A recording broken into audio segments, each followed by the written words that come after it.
이제는 얼마나 오래 살 것인가가 중요하지 않습니다.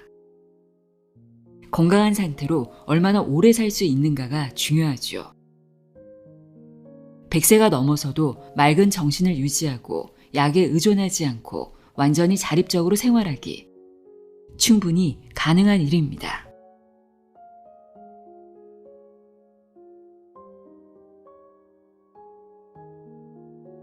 안녕하세요. 나의 소리책갈피 소리내어 읽다입니다.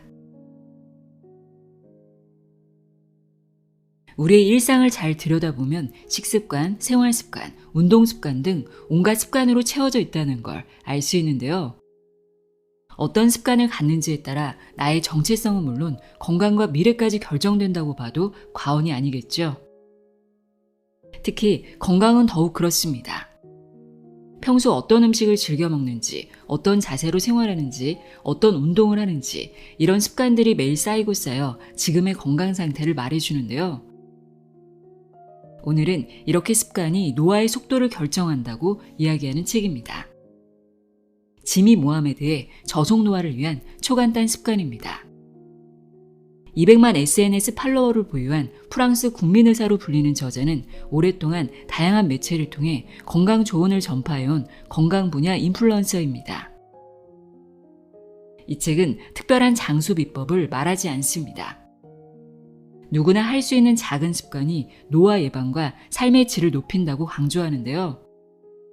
우리는 이제 얼마나 오래 살 것인가는 중요하지 않습니다. 건강한 상태로 얼마나 오래 살 수 있는가가 중요한데요. 저자는 간단한 일상 속 습관만으로도 확실하게 저속 노화의 길을 갈 수 있다고 말합니다. 이를테면 기대 수명을 늘려주는 식단, 감기에 걸렸을 때 약 대신 마시면 좋은 주스, 하루에 1000보 더 걷기, 뒤로 걷기 등인데요. 이런 것들을 아무리 잘 알고 있다고 해도 실천하지 않으면 아무 소용이 없겠죠. 실천보다 더 확실한 저속 노화는 없다는 겁니다. 그럼 지금부터 당신의 건강 수명을 늘려줄 저속 노화 습관 자세히 알아보도록 하겠습니다. 지미 모하메드의 저속 노화를 위한 초간단 습관 내용의 일부를 읽어드립니다. 귀 기울여 들어보세요. 세상의 모든 지혜를 읽어드리는 소리내어 읽다. 구독과 좋아요, 공유는 큰 힘이 됩니다.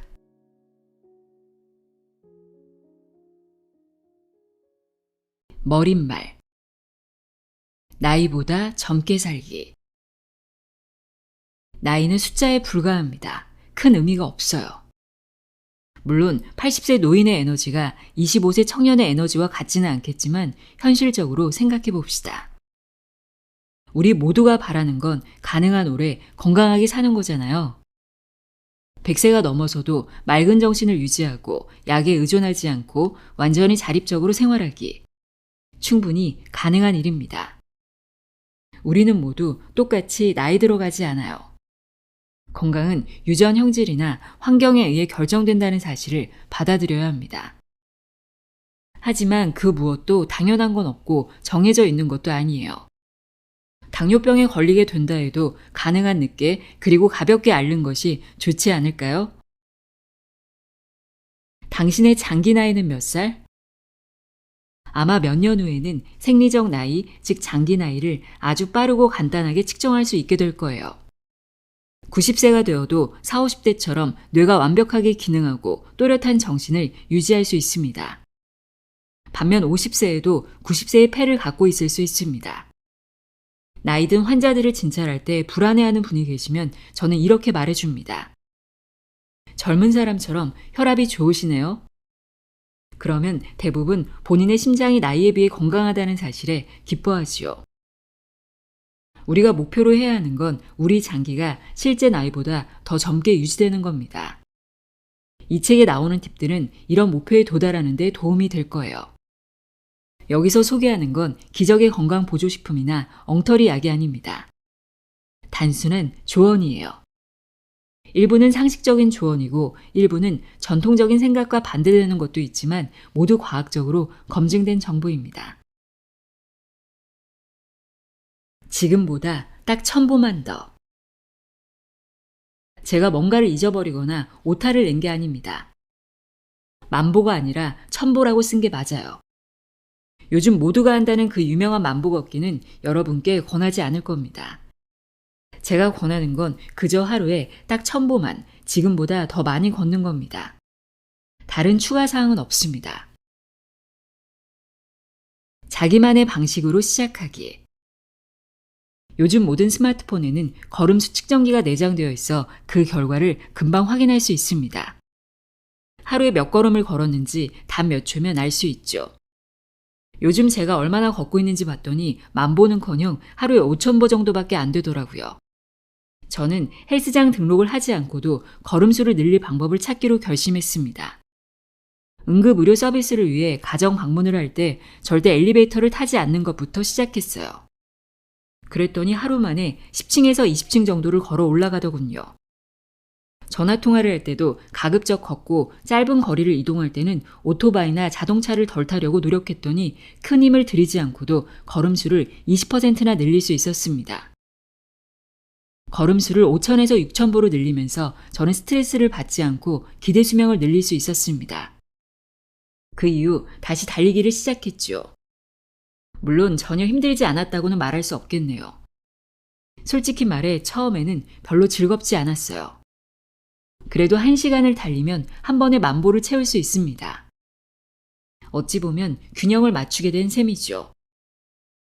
달리기가 싫다면 적당한 속도로 30분만 걸어보세요.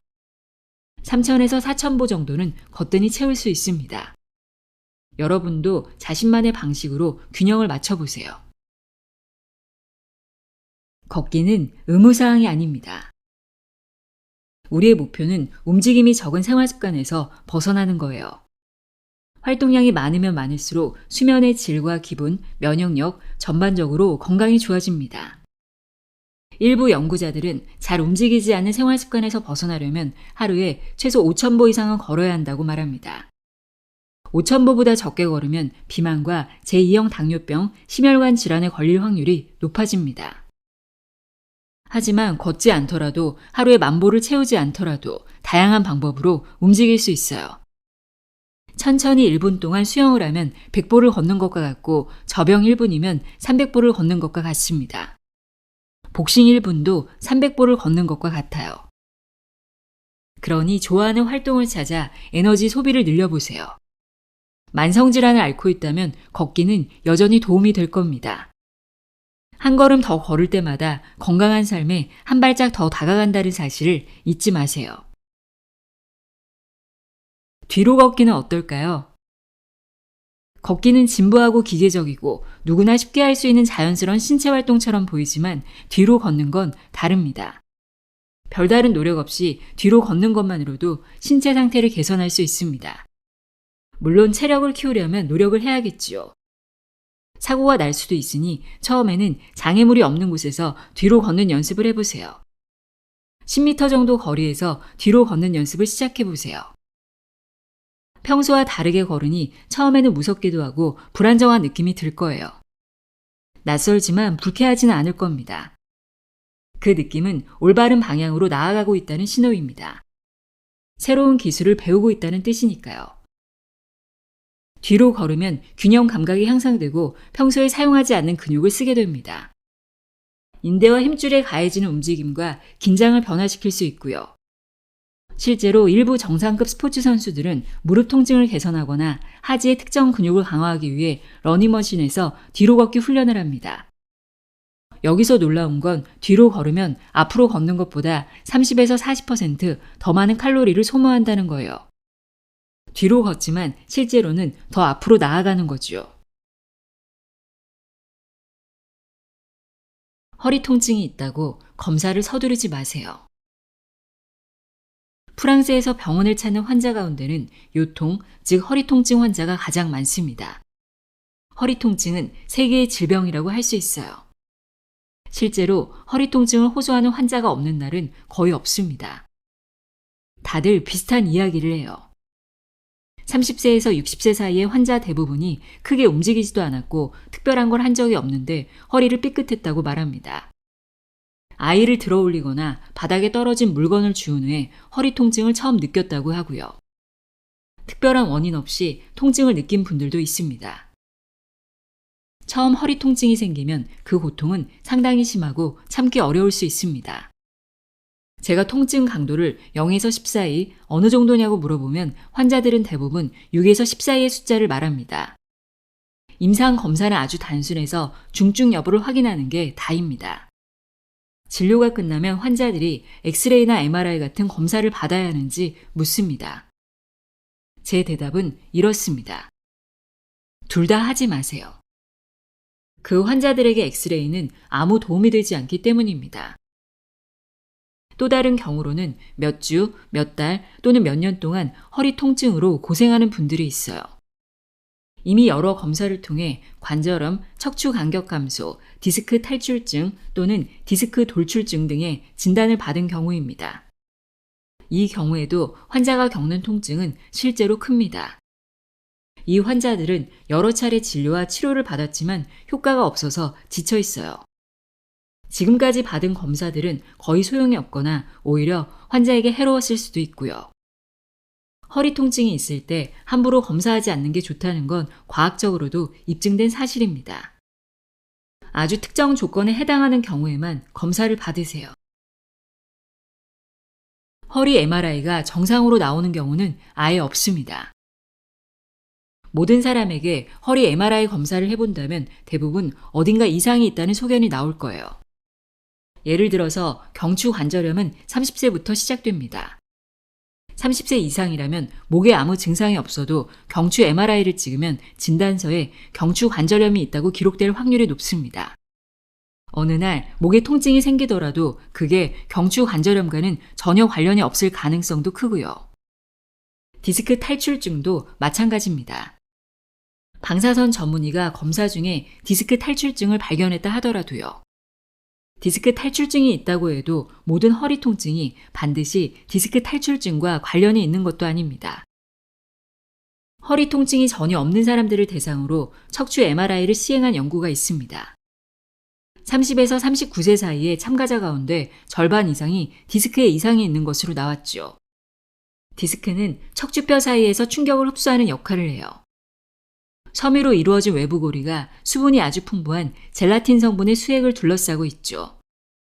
나이가 들면 수액이 탈수되고 탄력을 잃고 섬유 고리에 균열이 생기면서 수액이 밖으로 밀려나와 탈출이 생길 수 있어요. 그러면 척추에서 나오는 신경을 압박해서 통증을 유발할 수 있습니다. 하지만 디스크가 퇴행하는 건 생각보다 흔한 일이에요. 인구의 90%는 살면서 척추 디스크의 퇴행성 변화를 겪게 되거든요. 앞서 말한 연구에 따르면 60세 이상의 환자의 90%가 척추 디스크에 이상이 있었지만 허리 통증을 느끼지 않았다고 해요. 그러니까 디스크 퇴행은 병리적인 현상이 아니라 정상적인 노화의 한 부분입니다. 따라서 대부분의 경우 엑스레이나 MRI 같은 검사는 불필요합니다. 노세보 효과. 노세보 효과는 플라세보 효과와 반대되는 개념이에요. 플라세보 효과는 설탕 알약이나 생리식염수처럼 아무런 양리적 성질이 없는 물질을 복용하거나 투여받은 뒤 긍정적인 효과를 경험하는 걸 말합니다. 특히 뇌 영상 연구에서도 플라세보 현상을 구체적으로 확인할 수 있었습니다. 통증 감각과 관련된 특정 뇌 영역의 활동이 감소하는 게 확인됐거든요. 플라세보 효과는 쾌락과 관련된 호르몬인 엔드로핀과 도파민의 분비를 촉진합니다. 허리 MRI와 노세보 효과. 허리 MRI와 같은 복잡한 검사 보고서를 보면 일반인이 이해할 수 없는 설명 몇 줄이 나와 있고 결론 부분에는 디스크 손상이나 압박, 관절염 등의 내용이 적혀 있어서 우리를 불안하게 만들죠. 팔이나 다리가 부러지면 깁스를 하거나 수술을 받아야 하는 건 모두 알고 있습니다. 허리 MRI의 경우에는 골 관절염이 완전히 치료되거나 회복되지 않을 것이고 시간이 지나면서 악화될 가능성이 있다는 사실 정도를 알 수 있죠. 방사선 전문의가 설명할 수 있는 다른 모든 이상 징후도 마찬가지입니다. 며칠 후 의사는 여러분에게 디스크는 고칠 수 없으니 할 수 있는 일이 별로 없다라든지 그냥 이 상태로 살아가야 한다라든지 물리치료를 좀 받아보자고 말할 것입니다. 여러분은 더 상태가 악화될까봐 덜 움직이고 더 많은 약을 복용하고 다른 전문의를 찾아가고 나아가 추가 검사를 받게 되겠죠. 노세보 효과가 최악의 상황으로 치닫는 악순환에 빠지게 되는 겁니다. 바로 이런 점 때문에 허리 MRI 검사 결과는 대개 정말 좋지 않은 해석을 낳는다고 하는 겁니다. 추가 검사를 처방할 때는 정말 신중해야 한다는 거죠. 그렇다면 언제 검사를 처방해야 할까?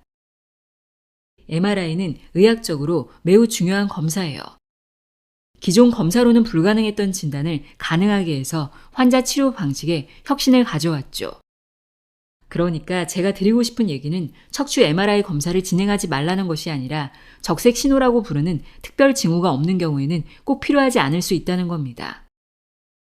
예를 들어 허리 통증을 겪은 지 3개월 미만인 환자에게는 굳이 엑스레이 검사를 처방하지 않는 것이 좋습니다. 적색 신호는 류머티즘 질환, 척추 압박 골절이나 종양성 질환처럼 통증의 원인이 될 수 있는 잠재적 질환을 가리키는 임상 증상이나 징후를 말합니다. 암 병력 있는 환자가 허리 통증을 호소한다면 저는 당연히 더 주의를 기울이게 될 것이고 뼈에 전이가 되지 않았나 살펴보기 위해 추가 검사를 처방하겠죠. 물론 치료 효과가 없거나 통증이 악화되면 담당 의사는 다음 치료 방향을 정하기 위해 추가 검사를 고려할 수 있어요. 하지만 MRI에서 허리 디스크 탈출증이 발견된다고 해서 통증이 반드시 완화되진 않습니다. MRI는 의사가 치료를 조정하는 데 도움을 줄 뿐입니다. 보통 저는 이런 경우에 환자들에게 항상 같은 조언을 합니다. 검사 보고서를 절대 읽지 말고 인터넷이나 소셜미디어에서 검색도 하지 말라고요. 방사선 전문의에게 설명해달라고 요청하고 그 결과를 의사에게 보여주는 것이 허리 디스크 탈출 치료를 구글에서 검색하는 것보다 훨씬 더 유익합니다. 허리 통증의 원인이 무엇이든 가장 좋은 치료법은 신체 활동이고 앞으로도 그럴 거예요. 많이 움직일수록 통증은 줄어들고 더 활동적으로 지낼 수 있습니다. 통증이 있을 때 움직이기 어렵다는 걸 잘 알고 있어요. 그래서 때때로 약물이 도움이 될 수 있어요. 저는 항상 환자들에게 제가 처방하는 약은 전체 치료에서 20에서 30% 비중밖에 차지하지 않는다고 말합니다. 나머지는 환자에게 달려 있습니다. 여기서 좋은 소식은 신체 활동이 많은 질병을 예방할 뿐만 아니라 일반적으로 기대 수명과 건강 기대 수명까지 늘려준다는 것입니다. 근육 유지는 건강의 필수. 근육은 체중의 40% 이상을 차지하고 몸에서 가장 비중이 높은 조직이에요. 근육은 우리가 움직일 때도 쓰지만 호흡과 심장 기능 같은 중요한 역할을 수행할 때도 필수적입니다. 우리의 움직임과 모든 필수 기능은 600여 개의 근육이 제대로 기능하느냐에 달려 있어요. 근육은 소화와 자세 유지, 체온 조절, 면역 체계 등 몸의 여러 기관과 생물학적 메커니즘에 직접적으로 영향을 미쳐요. 이것이 바로 근육이 건강에 필수적인 이유, 근육을 강화해야 하는 이유입니다. 마이오카인의 초능력. 근육 운동을 하면 그게 어떤 종류든 상관없이 운동으로 자극받은 근육이 마이오카인이라는 작은 분자를 분비해서 체내로 방출해요. 마이오카인은 생각보다 많이 알려져 있지 않지만 놀라운 능력을 갖추고 있습니다. 예를 들어 마이오카인은 지방을 더 많이 태우게 하고 인슐린 민감성을 개선하고 골밀도를 높이고 면역 체계도 강화해 줍니다. 그러니까 누군가 겨울 감기를 예방하기 위해 어떤 비타민을 먹어야 하는지 묻는다면 근력 운동을 하라고 말해주세요. 마이오카인은 뇌에도 영향을 미쳐요. 특히 새로운 뉴런이 생성되도록 도와서 기억력 향상에도 도움이 됩니다. 그래서 운동과 기억력 사이에는 연관성이 있는 거예요. 마지막으로 신체 활동이 대장암이나 유방암 같은 특정 암의 재발 위험을 줄이는데 도움이 된다는 사실. 이 또한 수많은 연구를 통해 밝혀졌어요. 이러한 효과도 마이오카인 덕분입니다. 결국 마이오카인은 여러분의 건강을 지켜줄 든든한 평생의 동반자입니다. 근감소증과 싸우세요. 적절한 신체 활동을 하지 않으면 근육량의 최대 30%까지 잃을 수 있습니다. 더 시간이 지나면 결국 높은 선반에 냄비를 올리거나 잼뚜껑을 여는 것처럼 간단한 동작마저도 할 수 없게 될 수 있어요. 65세 이후 부상으로 인한 사망 원인 1위가 낙상인데 근감소증은 낙상의 위험을 높입니다. 근육량이 적으면 병원 입원 기간이 길어지고 감염도 늘어나고 노화 속도도 빨라집니다. 그러니 우리는 근육을 단련해야 합니다.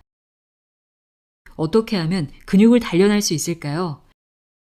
근육을 단련하기 위해 어떤 운동을 하라고 구체적으로 말씀드리지 않을게요. 여러분의 취향과 시간, 능력에 따라 다르니까요. 가장 이상적인 방법은 표면 근육과 심부 근육을 골고루 강화하는 겁니다. 이두, 흉근, 햄스트링 같은 표면 근육은 전통적인 근육 강화 운동뿐만 아니라 계단 오르기, 쇼핑하기, 아이들과 밖에서 놀기 등을 통해서도 키울 수 있어요. 심부 근육은 키와 자세와 관련된 근육들로 평평한 복근을 만드는 그 유명한 복행근과 회음부 근육, 척추를 따라 있는 근육들이 여기에 포함됩니다. 심부 근육은 신체 안정성과 유연성에 필수적인 역할을 해요. 널빤지처럼 몸을 일직선으로 유지하는 운동, 그 유명한 플랭크 자세로 가능한 오래 버티면 심부 근육을 강화할 수 있어요. 요가와 필라테스 같은 운동도 심부 근육 강화에 좋아요. 다시 말씀드리지만 모든 근육 운동을 다 하라는 게 아닙니다. 건강한 근육을 유지하는 것이 얼마나 중요한지 인식하는 게 중요합니다. 질병과 체중을 함께 줄이는 단식. 달게 먹으면 더 배가 고파져요. 아침에 당분이 많은 음식을 먹으면 혈류로 다량의 당분이 방출됩니다. 이 과도한 당분은 혈당을 낮추는 호르몬인 인슐린에 의해 조절되어야 하죠. 한꺼번에 많은 양의 당분을 섭취하면 췌장은 혈당 수치를 적정 수준으로 낮추기 위해 많은 양의 인슐린을 분비합니다. 그 결과 혈당 수치가 급격히 떨어지고 금세 배고픔을 느끼게 됩니다. 주로 흡수가 빠른 단당류로 구성된 아침을 먹을 때 이런 일이 발생합니다. 그래서 저는 오전 10시나 11시쯤이면 어김없이 배가 고팠고 에너지 충전을 위해 또 한 번 달콤한 간식을 먹곤 했습니다. 저도 모르게 배고픔의 악순환이 계속되고 있었던 거죠. 젊음을 유지하려면 단식을 실천하세요. 하루 종일 너무 자주 먹으면 소화기관이나 췌장이 쉴 시간이 없습니다.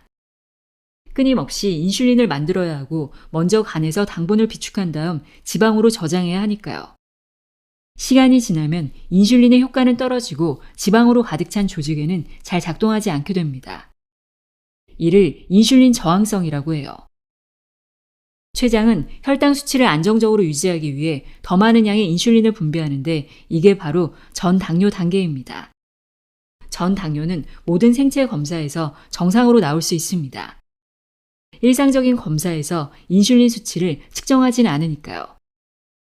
의사는 환자에게 내당능 장애로 분류되는 당뇨병 전 단계를 제대로 관리하라고 말할 겁니다. 곧 당뇨병으로 발전할 가능성이 높고 그로 인해 합병증도 발생할 수 있다고 경고할 거예요. 간헐적 단식의 주요 장점은 바로 이 지점과 관련이 있습니다.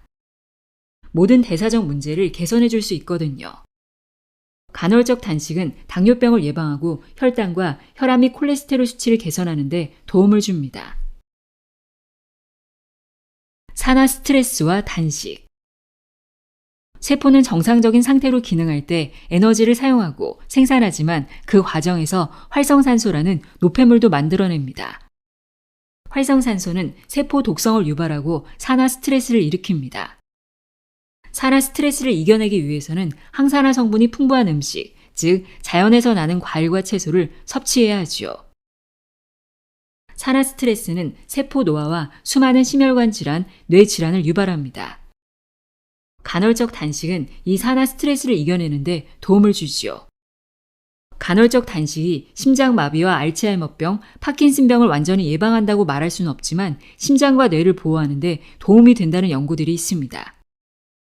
간헐적 단식이 뇌의 여러 중요한 분자들을 조절하는 데 도움을 줄 뿐만 아니라 뉴런이 산화 스트레스를 잘 견디게 하고 뇌 유연성을 높여준다는 연구 결과도 있습니다. 간헐적 단식은 새 뉴런을 만들어내는 데도 도움을 줍니다. 삶의 방식으로서의 단식. 간헐적 단식은 다이어트가 아닙니다. 이건 중요한 얘기예요. 간헐적 단식은 삶의 방식입니다. 저는 간헐적 단식을 하면서 식단을 제한하고 있다는 느낌이 전혀 들지 않았어요. 먹는 즐거움이 박탈당하지 않았기 때문에 좌절감도 덜 느꼈고요. 단식을 하기로 마음먹었다면 의식적으로 그리고 장기적으로 실천해야 한다는 점을 잊지 마세요. 6개월 동안 간헐적 단식을 하다가 다시 예전의 식습관으로 돌아간다면 이제까지 얻은 이점을 모두 잃을 위험이 있습니다. 개인적으로 저는 거의 3년 동안 아무 스트레스를 받지 않고 간헐적 단식을 해왔습니다. 간헐적 단식은 이제 저희 생활 방식에서 필수적인 부분이 되었죠. 간헐적 단식을 일주일 내내 할 필요는 없어요. 저도 주말이나 휴일에는 단식하지 않아요. 그러니까 단식의 의무는 아니지만 제 일상생활에서 중요한 동반자가 된 셈이죠. 우리 몸은 적절한 시간에 적절한 양과 적절한 품질의 음식이 제공되어야 최대한 잘 기능할 수 있습니다. 감기약 대신 해독 주스를. 항바이러스 주스. 저는 주스를 좋아하지 않아요. 하지만 이비인후과 부위에 바이러스 감염이 있는 경우에는 다음과 같은 방법을 추천해요. 마늘 한 쪽, 신선한 생강 한 조각, 껍질을 벗긴 오렌지 한 개, 자몽 반 개, 고추가 약간 필요해요. 이 모든 걸 믹서기에 넣고 갈면 아주 효과가 뛰어난 항바이러스 칵테일이 완성됩니다. 마늘에는 항균 작용을 하는 알리신이라는 성분이 들어있어요. 일부 연구에 따르면 마늘을 섭취하는 사람은 그렇지 않은 사람보다 감기에 걸릴 확률이 낮다고 해요. 생강은 염증을 줄이고 통증을 완화하는 효과가 있어요. 메스꺼움과 구토를 완화하는 데 도움을 주기 때문에 임신 중 메스꺼움을 완화하는 데도 효과적이에요. 주스로 먹기가 불편하면 차 형태로도 즐길 수 있어요. 오렌지와 자몽은 비타민C가 풍부해서 감염과 싸우는 데 도움이 되고요. 고추에는 캡사이신이 풍부해서 통증을 줄여주고 항균 효과를 내요. 이렇게 해독 주스를 만들어서 하루에 2-3번 몇 모금씩 마시면 좋아요. 다만 고추와 생강은 세계보건기구에서 6세 미만 아동에게 적합하지 않다고 권고하고 있으니 아이들에게 줄 때는 빼는 게 좋아요. 마늘을 과다 섭취하지 말고 보충제에 돈을 쓰지 마세요. 보충제는 쓸모없을 뿐만 아니라 건강에 잠재적으로 위험할 수 있어요. 마늘을 과도하게 섭취하면 혈액을 묽게 하는 항응고 효과가 있고요. 보충제를 먹고 있는데 치과 치료나 다른 처치를 받는다면 출혈 위험이 클 수 있죠. 다시 영양의 원칙으로 돌아가 보죠. 보충제보다 음식이 먼저입니다. 물론 해독 주스는 가벼운 증상을 완화하고 건강을 돕는 차원에서 먹는 것이지 세균 감염이나 염증성 질환, 자가 면역 질환, 특정 암 같은 심각한 병을 치료하기 위한 게 아니에요. 가벼운 증상을 위한 주스라는 걸 꼭 기억하세요. 천연 대안제, 에센셜 오일. 이비인후과 관련 감염 증상에 도움을 줄 수 있는 다른 방법으로는 에센셜 오일이 있어요. 손수건에 라벤더 아스픽 오일을 한두 방울 떨어뜨려 아침, 점심, 저녁으로 들이마시거나 손목 안쪽에 발라 마사지하면 효과가 있어요. 페퍼민트 오일도 같은 방법으로 사용할 수 있고요. 코막힘을 해소하는 데는 멘톨 유칼립투스 오일, 니아울리 오일, 타임 투자놀 오일, 라빈티사라 오일을 사용하면 좋아요. 감기 증상이 심해져서 부비동염으로 번질 것 같으면 저는 이런 에센셜 오일들을 사용합니다. 다만 어린이나 임산부는 반드시 의사와 상담한 후에 사용하세요. 생리식염수로 코 세척하기. 감기 증상을 완화하기 위해 생리식염수를 이용할 수도 있어요. 생리식염수를 코 안으로 흘려보내서 코를 깨끗이 세척하면 돼요. 콧물이 너무 많다 싶으면 망설이지 말고 끝부분이 실리콘으로 된 주사기나 코 세척기를 이용해 코를 세척하세요. 코 속 분비물이 귀로 올라가면 중이염을 일으키고 부비동에 차게 되면 부비동염, 목 뒤로 넘어가 기관지로 퍼지면 기관지염을 일으킬 수 있어요. 추가 감염의 위험을 낮출 수 있는 가장 좋은 방법은 최대한 자주 코를 씻어주는 거예요. 특히 코를 자주 훌쩍이거나 아직 코 푸는 방법을 모르는 아이들에게는 코 세척이 더욱 중요합니다. 코는 뚫리고 동맥은 막히고. 약국에서 파는 대부분의 감기 치료용 일반 의약품은 생각만큼 큰 효과가 없어요. 저는 목 스프레이나 목 캔디, 기침 시럽으로 감기가 완전히 나았다는 이야기를 들어본 적이 없어요. 오히려 처방전 없이 구입할 수 있는 코막힘 완화제를 사용하고 부작용을 호소하는 경우가 많아요. 슈도에페드린이 함유된 약이 그 대표적인 예입니다. 요즘 이 약에 대한 비판의 목소리가 높은데요. 슈도에페드린은 혈관을 수축시키는 작용을 해요. 코 점막 혈관이 수축되고 분비물과 점액이 줄어들면서 콧물이 줄어드는 거죠. 문제는 슈도에페드린이 코 혈관에만 작용하는 게 아니라 뇌 혈관이나 심장 혈관 같은 다른 주요 장기의 혈관에도 작용한다는 거예요. 그래서 가역적 훈해 병증 증후군이나 가역적 뇌혈관 수축 증후군 같은 심각한 신경계 문제를 유발한다고 의심받고 있어요.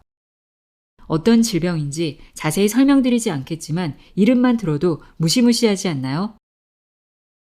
뿐만 아니라 슈도에페드린은 심장에도 영향을 줄 수 있어요. 젊은 사람들에게도 고혈압이나 심근경색을 일으킬 가능성이 높아요. 특히 스프레이 형태의 비강혈관 수축제를 슈도에페드린 성분이 함유된 알약과 함께 사용하는 경우에 위험은 더 커질 수 있어요. 혹시라도 슈도에페드린 성분의 알약을 복용 중이라면 반드시 의사에게 그 사실을 알려야 해요. 그래야 의사가 추가로 비강혈관 수축제를 처방하는 일을 막을 수 있고 아니면 비강혈관 수축제를 사용하지 말라고 권고할 테니까요. 이런 약물은 효과와 위험을 비교해 볼 때 위험이 더 크다는 쪽이에요. 유럽의학청이 규제하기 전까지는 이런 약물을 피하는 것이 좋아요. 물론 이 약을 의사가 직접 처방하는 경우는 거의 없을 거예요. 약사들을 비난하는 것은 아니지만 과연 이런 종류의 약을 약국에서 판매하는 게 적절한지에 대해 고민해 볼 필요가 있어요.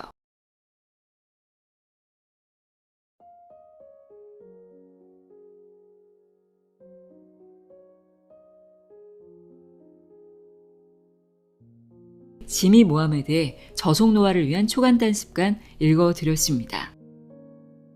책에서 알려준 작은 습관들이 우리의 노화 속도를 결정한다는 것 잊지 마세요. 오늘도 함께 해주셔서 고맙습니다.